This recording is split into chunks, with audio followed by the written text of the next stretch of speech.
Hi hello everyone welcome back to Valli Rams kitchen. మన kitchen లో అన్ని వంటలు కూడా చాలా సింపుల్ గాను స్మార్ట్ గాను చేసేస్తున్నాం కదా. ఈ రోజు రెసిపీ వచ్చేసి చంద్రకళ. ఈ చంద్రకళ స్వీట్ అయితే స్వీట్ షాప్ స్టైల్లో ఈజీగా ఇంట్లోనే ఎలా ప్రిపేర్ చేసుకోవాలో చూసేద్దాం వచ్చింది. ఈ చంద్రకళ స్వీట్ కి మెయిన్ గా కావాల్సినటువంటి ఇంగ్రీడియంట్స్ వచ్చేసి మైదా పిండి, కోవా అండ్ షుగర్ అన్నమాట. వీటితోటి మనం ఈ చంద్రకళ ప్రిపేర్ చేస్తాం. మరి ఈ కోవాని అయితే ఇంట్లోనే ఎలా ప్రిపేర్ చేయాలనేది కూడా మీకు చాలా క్లియర్ గా అయితే ఈ వీడియోలో చూపిస్తున్నాను. వీడియోని అయితే ఎక్కడ స్కిప్ చేయకుండా చూడండి. మరి మన ఛానల్లో అయితే చాలా రకాల రెసిపీస్ అండి, పాతకాలం నుంచి న్యూ ట్రెండీ రెసిపీస్ కూడా అయితే ఉన్నాయి. వీటిని అయితే చక్కగా ప్లేలిస్ట్ లో దేనికి దానికి సెపరేట్ చేసి ఆల్రెడీ మన ఛానల్లో అప్లోడ్ చేశాను. ఎవరైనా చూడకపోతే ఒకసారి చెక్ చేయండి. దీనికోసం అయితే స్వచ్ఛమైన గేదె పాలు లేదంటే ఆవు పాలు అయినా సరే ప్యాకెట్ కానివి తీసుకున్నమాట. చక్కగా ఏదైనా ఇత్తడి పళ్ళు లేదంటే స్టీల్ గిన్నెలు అయినా సరే చక్కగా మరిగించుకోవాలన్నమాట. చక్కగా మరిగించుకుంటే చూడండి, ఇక్కడ మీకు దగ్గరగా మరిగించానమాట. ఇది కాస్త టైం అనేది తీసుకుంటది కాబట్టి నేను ఆల్రెడీ స్టార్ట్ చేస్తానండి. ప్యాకెట్ పాలు ఎందుకు వద్దానంటే యాక్చువల్ గా మనకి ఇది క్రీమీ స్ట్రక్చర్ మంచిగా వస్తుందండి ఒరిజినల్ పాలు గేదె పాలలో. సో అందుకని చెప్పి ఈ మిల్క్ అయితే తీసుకున్నాను. నెక్స్ట్ ఇక్కడ దగ్గరగా వచ్చేసింది కదా, ఈ స్టేజ్ లో అన్నమాట ఒక 2 స్పూన్లు మిల్క్ లో కొద్దిగా కుంకుమ పువ్వు కూడా యాడ్ చేసి ఈ మిల్క్ ను కూడా యాడ్ చేసేస్తున్నా. ఎటువంటి ఫుడ్ కలర్స్ ని వాడట్లేదు.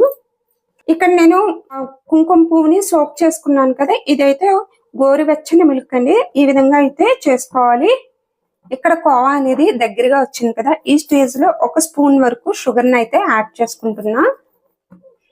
1 నుంచి 2 స్పూన్లు అయితే షుగర్ యాడ్ చేసుకుని మరి కాస్త దగ్గరికి రానివ్వాలి. కోవా ఆల్రెడీ ప్రిపేర్ చేసుకున్నాం కదా. ఇక్కడ వచ్చేసి ఒక 200 గ్రామ్స్ వరకు మైదా పిండి అయినా సరే లేదంటే గోధుమ పిండి. ఇక్కడైతే మైదా పిండి అయితేనే నేను తీసుకుంటున్నాను. నేను ఏదైనా ఒక పళ్ళెంలో వేసేసుకుని దీంట్లోకి కుకింగ్ సోడా అంటాం కదా, బేకింగ్ సోడా లైట్ గా వేసుకోవాలి. నెక్స్ట్ వచ్చేసి 1 కప్పు వరకు గీని, ఈ నెయ్యిని కూడా యాడ్ చేసుకుని చక్కగా పిండికి అయితే పట్టించేసుకోవాలి. ఈ విధంగా మంచిగా ఫస్ట్ మనం నెయ్యి అంతా కూడా పిండికి పట్టించేసుకోవాలి. ఇక్కడ మీరు నెయ్యికి బదులు డాల్డాని కూడా యూజ్ చేసుకోవచ్చు. ఇదిగోండి, ఈ విధంగా పట్టించేసుకున్నాం కదా. ఇప్పుడైతే కొద్దిగా వాటర్ని యాడ్ చేసుకుంటూ మనం ఈ పిండిని కొంచెం చపాతీ పిండి కలుపుకుంటాం కదా, సో ఆ మాదిరిగా అయితే కలుపుకోవాలి. ఈ విధంగా ప్రెస్ చేస్తూమాట లైట్ గా వాటర్ యాడ్ చేసుకోవాలండి. మరి హెవీగా వాటర్ ని యాడ్ చేసుకోకూడదు. ఇలా కొద్దిగా చిలకరించుకుంటూ మిక్స్ చేసుకోవాలి. నెక్స్ట్ ఈ విధంగా ప్రెస్ చేసుకుంటూ మనం పిండి అనేది కలుపుకోవాలి. అప్పుడే మనకి మంచి సాఫ్ట్ గా అయితే ఈ చంద్రకళలు వస్తాయన్నమాట. ఇదిగోండి, కన్సిస్టెన్సీ ఈ విధంగా ఉండాలన్నమాట. చూడండి, ఇంత మెత్తగా అయితే ఉండాలి. ఇప్పుడైతే ఇది మనం గాలి బయటకు పోయినటువంటి ఏదైనా గిన్నె అయినా సరే లేదంటే డబ్బాలో అయినా సరే పెట్టుకోవాలి. ఇప్పుడు నేను ఈ బౌల్ని బాయిలింగ్ చేస్తున్నాను. దీన్ని పక్కన పెట్టేసుకుని ఇప్పుడు పంచదార పాకం అయితే రెడీ చేసుకుందాము. ఇక్కడైతే మనం పంచదార పాకం ప్రిపేర్ చేసుకోవాలి కదా. ఒక 200 గ్రామ్స్ వరకు షుగర్ని అయితే యాడ్ చేసేసుకుంటున్నా. ఇదే బౌల్ తోటి నేను వాటర్ని కూడా యాడ్ చేసా. తీగ పాకం వచ్చే వరకు అయితే మనం ఈ పాకాన్ని అయితే రెడీ చేసుకోవాలి. ఇదిగోండి, ఇలాగా మీరు గులాబ్ జామ్ పాకం ప్రిపేర్ చేస్తారు కదా, సేమ్ అదే పాకము ఇక్కడ కూడాను. ఇదిగోండి, పాకము హ్యాండ్స్ పెట్టి కొంచెం మనం ఇలాగా అంటే చూడండి జిగురుగా వచ్చింది కదా. సో ఇప్పుడైతే ఈ పాకం రెడీ అయిపోయింది అన్నమాట. మరీ ముదురు పాకం తీసుకోకూడదు. ముదిరిపోతే మనకి చంద్రకళలు అనేవి ఈ పంచదార పాకాన్ని పీల్చవన్నమాట. నెక్స్ట్ ఫ్లేవర్ కోసం అని చెప్పి ఒక 2 నుంచి 3 యాలకులను కూడా యాడ్ చేసి స్టవ్ ఆఫ్ చేసేస్తున్నాను. పాకం కూడా రెడీ చేస్తాం కదా. ఇప్పుడైతే చంద్రకళలు అయితే ప్రిపేర్ చేసుకున్నాము. దీనికోసం అయితే నేను ఈ పిండి ముద్ద ఉంది కదా, 2 పార్ట్స్ కింద డివైడ్ చేసుకుంటున్నా. ఇలా 2 పార్ట్స్ కింద డివైడ్ చేసుకుని మనకి ఒకటే పెద్ద పూరి కింద చేసేసుకోవాలి. పొడి పిండి లైట్ గా చల్లుకుని మనము ఒత్తుకోవాలి. కొంచెం మందంగానే చేసుకోవాలి, దళసరిగా అన్నమాట. ఇలా రోల్ చేసుకుంటూ మనం పూరి చేసుకుంటాం కదా, బిగ్ సైజ్ పూరి, ఆ షేప్ లోకి చేసేసుకోవాలి ఇదంతా కూడాను. ఇది రౌండ్ గా రావాలని ఏమీ లేదండి, ఎందుకంటే మనం చిన్న చిన్న పూరీస్ కింద ఇలాంటి మూత పెట్టి కట్ చేసుకుంటాం కదా, సో ప్రాబ్లం ఏమీ ఉండదు. మనకి ఇక్కడ చంద్రకళలు అనేవి చక్కగా రావాలంటే నెయ్యి కూడా కాస్త మంచిదై ఉండాలండి, డాల్డా కన్నా నెయ్యే బాగుంటది. నెక్స్ట్ వచ్చేసి పిండి కలుపుకోవడంలోనే ఉంటది మనకి ఈ చంద్రకళలు మంచిగా రావడానికి. మరీ గట్టిగా కలుపుకున్న చంద్రకళలు గుల్లగా రావు, గట్టి గట్టిగా ఉంటాయి. ఇక్కడ కట్ చేసుకోవడానికి అన్ని కూడా ఈవెన్ గా రావాలంటే ఇలాంటి ఏదైనా షార్ప్ ఎడ్జెస్ ఉన్నటువంటి మూతతోటి కట్ చేసుకోవాలి. ఇక్కడైతే కట్ చేసి చూపిస్తున్నాను. ఈ విధంగా పెట్టేసుకుని కట్ చేసేసుకోవాలి.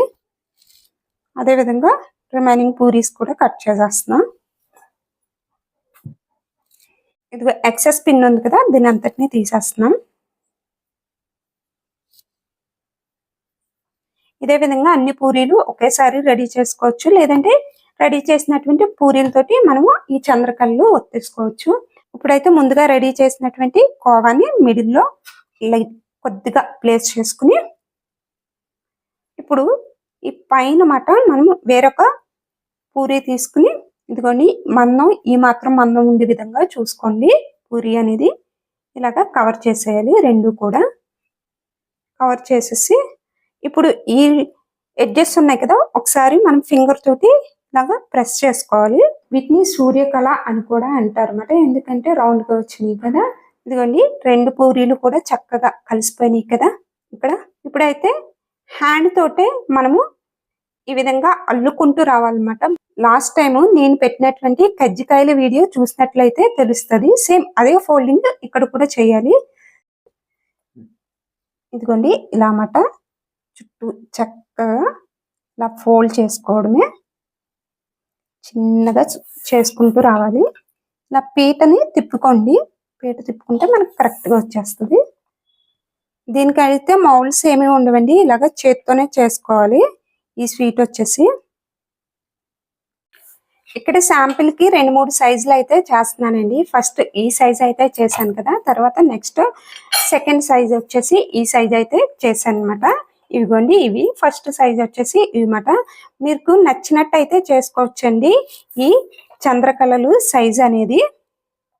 ఫర్ ఎగ్జాంపుల్ చిన్నపిల్లలు ఉన్నారంటే హాఫ్ స్వీట్ తిని వేస్ట్ చేస్తారు కదా, అలా కాకుండా ఇలా చిన్న చిన్నగా చేసినమాట వాళ్ళకి ఇచ్చిన క్యూటీగా తింటారు. ఇదిగోండి రెడీ అయిపోయినాయి. ఇదిగోండి పెద్దవాళ్ళకి అయితే కొంచెం పెద్ద సైజులోని, చిన్నపిల్లలు ఉన్నారనుకుని చిన్న చిన్నవి అయితే చేసుకోవచ్చు. మూతను బట్టి మనము ఈ సైజ్ అనేది డిసైడ్ చేసుకోవాలి. అదే విధంగా రిమైనింగ్ చంద్రకళలన్నీ కూడా చేసేసుకున్నాము. ఇవిగోండి అన్ని చంద్రకళలు కూడా ఇలాగా మనము మౌల్డ్ చేసుకున్నాం కదా. ఇప్పుడు వీటిని అయితే డీప్ ఫ్రై చేసుకోవాలి. ఇక్కడైతే ఆయిల్ ఆల్రెడీ పెట్టుకున్నాను. ఇదైతే normal cooking oil, sunflower oil అన్నమాట. ఇదిగోండి ఆయిల్ హీట్ అయింది కదా, ఇప్పుడు ఇలా వేసేసి మనము వీటిని ఫ్రై చేసుకోవాలి. అట్ ఏ టైమ్ ఒక 3 నుంచి 4 వరకు అయితే యాడ్ చేసుకోవచ్చు.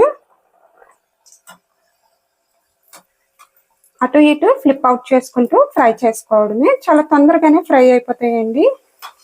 ఇక్కడ మనకి నొరగ అనేది తగ్గిపోయిందంటే మనకి ఈ చంద్రకళలు అనేవి ఫ్రై అయిపోయినట్టే. ఇక్కడ ఫ్లేమ్ అనేది మీడియం ఫ్లేమ్ లేదంటే సిమ్ లో పెట్టుకుని చేసుకోవాలి, లేదంటే కలర్ అనేది తొందరగా వచ్చేస్తుంది, లోపల పచ్చిదనం అనేది ఉండిపోతుంది అన్నమాట. సో అందుకని చెప్పి మీడియం ఫ్లేమ్ లో పెట్టుకుని గోల్డెన్ కలర్ వచ్చే వరకు అయితే ఫ్రై చేసుకోవాలి. మరొక టిప్ వచ్చేసి ఇక్కడ చంద్రకళని ఫ్రై చేసేటప్పుడు ఆయిల్ కూడా మనము బాగా మరిగించేసుకుని పొగలు వచ్చే విధంగా చేసుకోకూడదు, జస్ట్ హీట్ అయినా కూడా సరిపోతుంది. చూడండి ఇక్కడ మనకి గోల్డెన్ కలర్ వస్తున్నాయి కదా ఈ చంద్రకళ. వీటిని వెంటనే మనము ముందుగా రెడీ చేసినటువంటి పంచదార పాకంలో యాడ్ చేసేసుకోవాలి. అట్ ఏ టైం 4 కూడా యాడ్ చేసుకున్న తర్వాత నెక్స్ట్ బిగ్ సైజు చంద్రకళని ఒక్కొక్కటిగా వేసుకుని ఫ్రై చేసుకున్నాం. చూడండి ఎంత చక్కగా పైకి వాటంతట అవే తేలుతూ పైకి వచ్చేస్తున్నాయో. మరొక టిప్ వచ్చేసి మీరు ఫస్ట్ వాయి తీసేసిన తర్వాత హీట్ అనేది పెంచకండి, మనకి ఈ హీట్ అయితే సరిపోతుంది. ఈ విధంగా సెకండ్, థర్డ్ ఇలాగా మనము ఫ్రై చేసుకోవాలన్నమాట. ఇప్పుడైతే ముందుగా పాకం అయితే పీల్ చేసుకున్నాయి కదా, వాటిని అయితే చంద్రకళని వేరొక ప్లేట్లోకి సెపరేట్ చేసుకుని ఇప్పుడు ఈ ఫ్రై చేసినటువంటి చంద్రకళని యాడ్ చేసేసుకోవాలి. ఇలా చేసుకుంటే మనకి పాకం కూడా కరెక్ట్గా సరిపోద్దండి, ఎక్కువ కాదు తక్కువ కాదు అన్నమాట. స్వీట్ షాప్లో ప్రిపేర్ చేసేటప్పుడు ఎక్కువ క్వాంటిటీ తీసుకుంటారు కదా, అందుకని చెప్పి షుగర్ సిరప్ కూడా కాస్త ఎక్కువగా తీసుకుంటారండి. కానీ మనకి ఈ ప్రాసెస్ అయితే ఫాలో అయితే కరెక్ట్గా ఈ చంద్రకళకి నేను చేసినటువంటి పంచదార పాకం అయితే సరిపోతుంది. ఈ చంద్రకళని ఈ షేపే కాదండి, కజ్జికాయలు షేప్ చేసుకుంటాం కదా, ఆ షేప్ కూడా చేసుకోవచ్చు. చూసారా, ఇక్కడ ఎటువంటి ప్రిజర్వేటివ్స్ వాడలేదు. అదేవిధంగా నోట్లో పెట్టుకుంటే కరిగిపోయేటువంటి వెన్న లాంటి నెయ్యినైతే యూజ్ చేసి ఈ చంద్రకళ స్వీట్ని అయితే రెడీ చేసాం. మరి ఈ చంద్రకళ స్వీట్ ఎలా వచ్చిందో మీకు ఒకసారి ఓపెన్ చేసి చూపిస్తున్నాయి. ఇక్కడ లోపల వరకు ఎలా కుక్ అయిందో కూడా చూసేద్దాము, జ్యూసీగా వచ్చిందో లేదో. వావ్, చాలా బాగా వచ్చిందండి. లోపల వరకు మనకి లోపల కూడా చాలా చక్కగా అయితే ఈ చంద్రకళలు అయితే కుక్ అయినాయి. స్వీట్ షాపుల్లో మాత్రమే దొరికేటువంటి చంద్రకళ స్వీట్స్ ని ఇంట్లోనే మంచిగా హెల్దీగా మాట ఇంట్లో ఉన్నటువంటి ఇంగ్రీడియంట్స్ యూజ్ చేసి మనము ప్రిపేర్ చేయవచ్చు. మరి ఇక ఆలస్యం ఎందుకండి, మీరు కూడా ఈ చంద్రకళ స్వీట్ ని ఒకసారి అయితే ట్రై చేయండి. ఇప్పటి వరకు మన ఛానల్ ని ఎవరైనా సబ్స్క్రైబ్ చేయకపోతే సబ్స్క్రైబ్ చేయండి. అదేవిధంగా వీడియోని అయితే లైక్ చేసేయండి. Thanks for watching.